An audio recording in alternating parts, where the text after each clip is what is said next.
형제가 여러분 안녕하세요. 오늘은 4월 29일 월요일 존귀한 죽음 미리 경험하는 출애굽이라는 제목으로 창세기 50장 1절부터 14절까지를 묵상합니다. 1절 요셉이 그의 아버지 얼굴에 굽으려 울며 입맞추고 그 수종들은 의원에게 명하여 아버지의 몸을 향으로 처리하게 하며 의원이 이스라엘에게 그대로 하되 40일이 걸렸으니 향으로 처리하는 데는 이 난수가 걸림이며.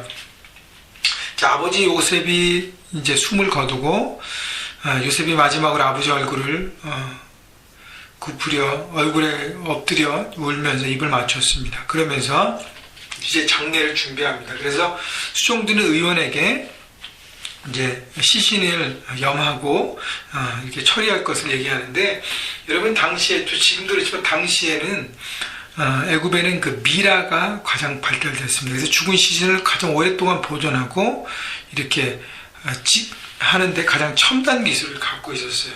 그래서 향으로 처리하고 이렇게 하는데 얼마 걸렸어요? 40일이 걸렸습니다.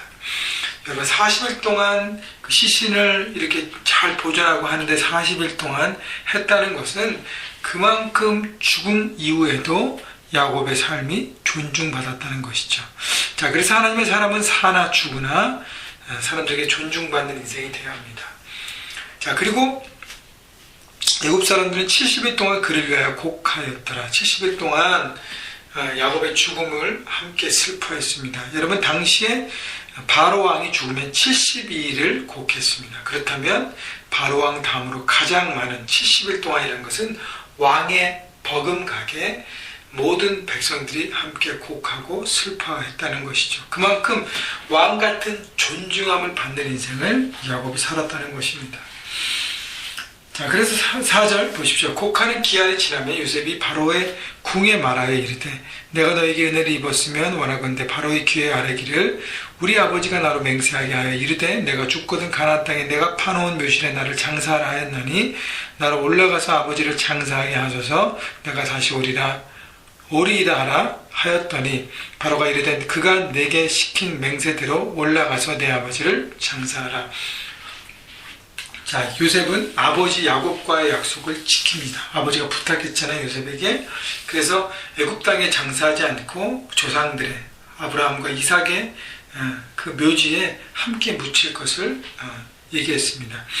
그래서 요셉은 아버지와의 약속을 지키기 위해서 바로에게 요청하고, 그래서 애굽이 아닌 가나안에 장사하게 됩니다. 왜냐하면 이게 참 어려운 일이에요. 왜냐하면 그 애굽 땅에 장사하는 것은 그냥 하면 되지만 가나안에 가려면 그 모든 것들을 가지고 움직여야 합니다. 그래서 왕의 허락이 필요했다는 것이죠. 여러분 그것을 보면서 야곱의 삶을 보면서 야곱이 가나안에 태어나서 바담 아람으로 형의 분노를 피해 갔다가 다시 가나안으로 왔다가 애굽으로 갔다가 다시 가나안 돌아오는데 우리의 삶이 이렇게 나그네 왔다는 것을 우리가 한 번 더 깨달아야 할 것입니다. 우리는 지나가는 것입니다.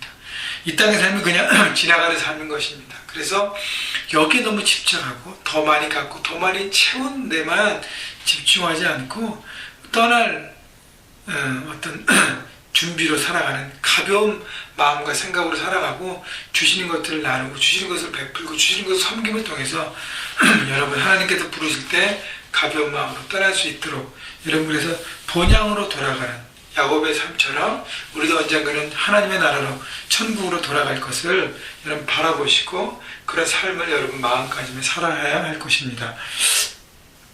7절 요셉이 자기 아버지를 장사하러 올라가니 바로의 모든 신하와 바로의 궁의 원로들과 애굽 땅의 모든 원로와 요셉의 온 집과 그 형제들과 그의 아버지의 집이 그와 함께 올라가고 그들의 어린아이들과 양떼와 소떼만 고센 땅에 남겼으며 병거와 기병이요 이 요셉을 따라 올라가니 그때가 심히 컸더라. 자, 장례 행렬이요.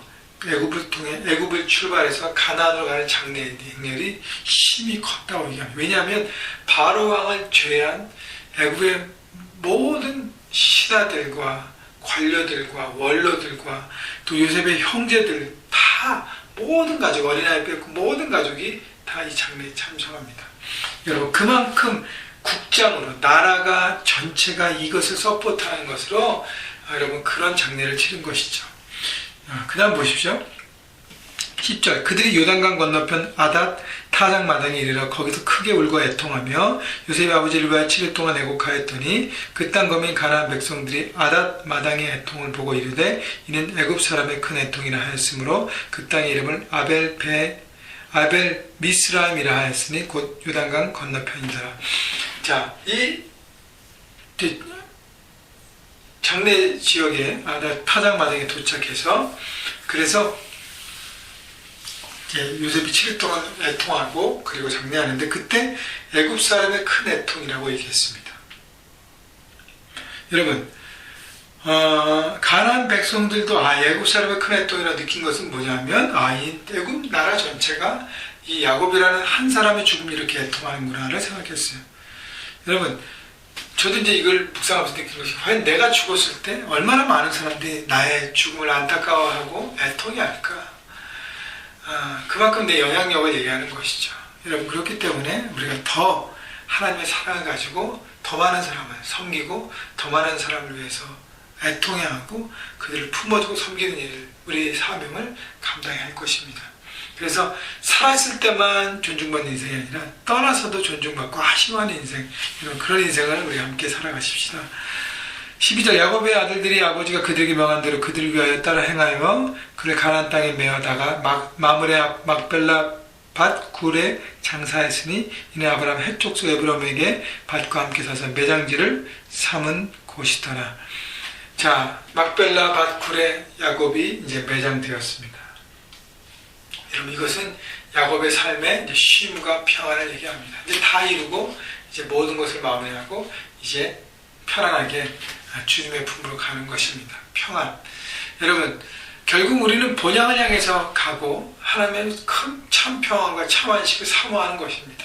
그럼 이 땅이 전부가 아니라는 것을 생각해 보십시오.